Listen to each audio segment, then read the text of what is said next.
It's funny how your perception of chaos is transformed when it's happening in your own backyard and not in the other side of the world.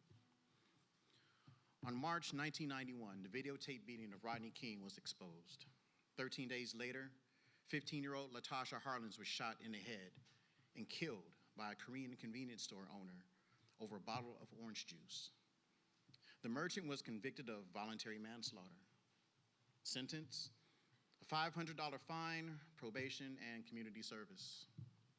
No jail time. For more than a year, the city waited anxiously to see if it would be the same for the 4 officers charged in the Rodney King case.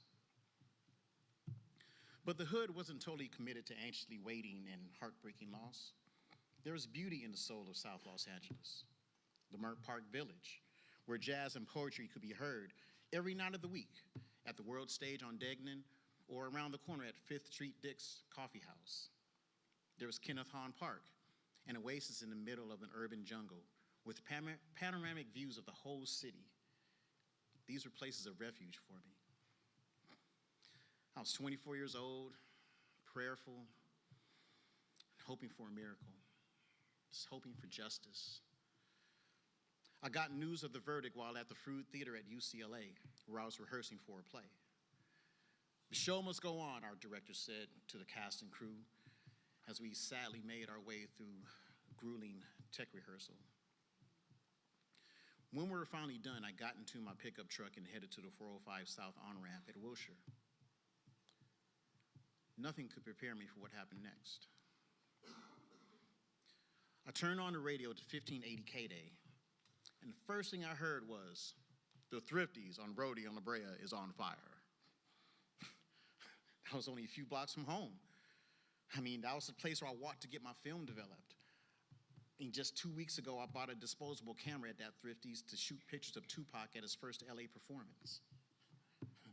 I'm not going that way, not tonight, I thought. A friend of mine was recording music in a studio in Inglewood, so I sped past the 10 and continued southbound. At the studio, a TV displayed what my worst thoughts imagined. LA was going up in flames. As I unbelievably gazed at the images, someone yelled, "Hey, look out the window!" We were on the 4th floor of the Cal-Fed building on Crenshaw and Imperial. Cars were doing donuts in the middle of the street. Then they drove into the parking lot. People rushed the shopping center below. They broke windows and rushed into stores. Security guards stopped. They stood by helplessly, unable to stop the looting. I walked outside in the hallway and I started to cry. All that tension that had been building up was finally exploding, and this shouldn't be happening. But it was, and it was crazy. I mean, what was going on? I got myself together and walked back into the studio. We should go out there, I told my friends. I want to see this up close.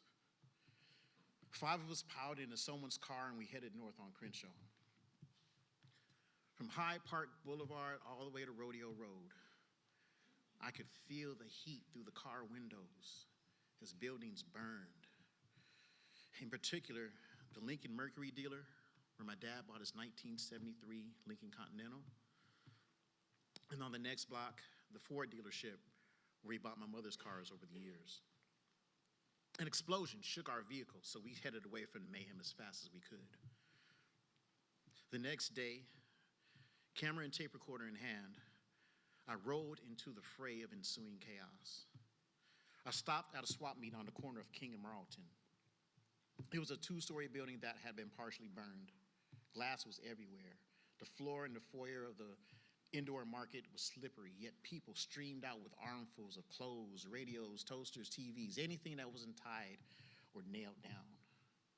I turned around and saw someone run up to a safe with a hammer, and he was trying his best to knock that lock off. Other people joined in. Somebody found a sledgehammer.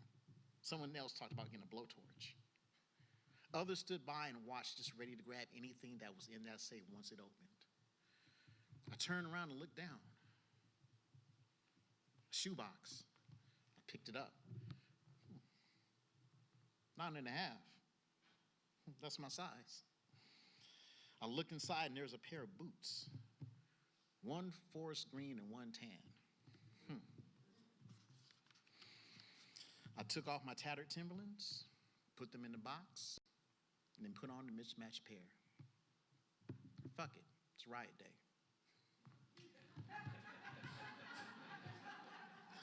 I can't lie, it was a thrill being in the middle of a riot, caught up in the throes of that mob mentality, but it was also very surreal.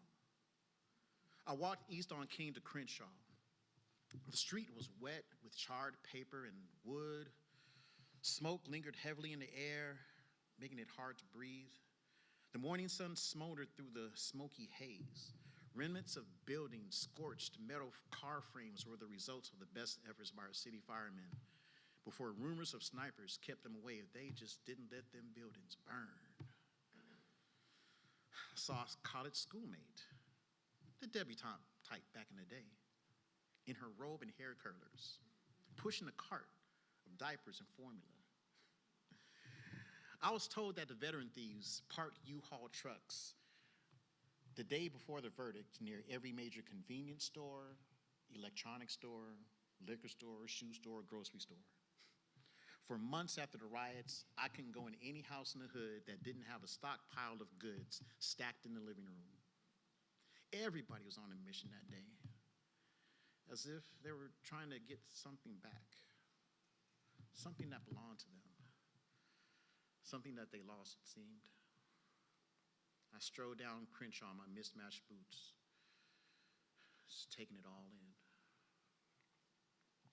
2 days later, police and riot gear with shotguns drawn were the new debutantes on the block, and instead of U-Hauls, tanks were parked at the Baldwin Hills Crenshaw Plaza, headquarters for the National Guard. The radio announced that U.S. Marines were in Compton. South LA was under siege. We were at war and things were never going to be the same again. Those living room swap meets, they weren't going to sustain the community after the aftermath. Few businesses survived. New businesses stayed away for decades. Residents left with few job choices, and yet none of this changed the outcome of the trial. Now it's 2019, and I feel like a phoenix who just rose from the ashes.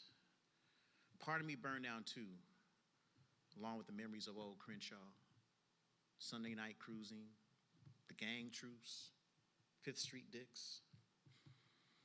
The future of Crenshaw offers rail lines, the rise of the Sola District, Lemert Park gentrification, and expanding business opportunities. Like Crenshaw, my character and heart are still intact after decades of dormancy, and I'm finding a new voice rising from an old identity.